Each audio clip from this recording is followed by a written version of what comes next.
नमस्कार मित्रांनो, आज आपल्याकडे टॉयोटाची एटिओस गाडी आलेली आहे. तर गाडीचा प्रॉब्लेम असा आहे की गाडीचं पाठीमागचं सस्पेन्शन खूप हार्ड आहे.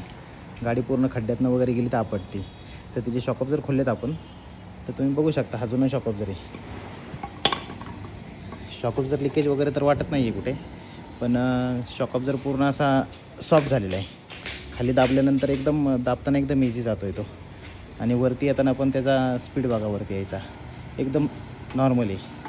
आणि तोच आता तुम्हाला मी नवीन शॉकअप जर दाखवतो. नवीन शॉकअप जर खाली दाबताना एकदम हार्ड जातो आहे. हे बघा, बघू शकता तुम्ही किती ताकद लावावी लागते, आणि सोडल्यानंतर एकदम स्पीडने पूर्ण वरती येतो. त्याच्यामुळे गाडी आपटते जुन्या शॉकअप जरवर. तर आता आपण त्याचं सस्पेन्शन चेंज करत आहोत, नवीन शॉकअप जर टाकून काम करत आहोत ते.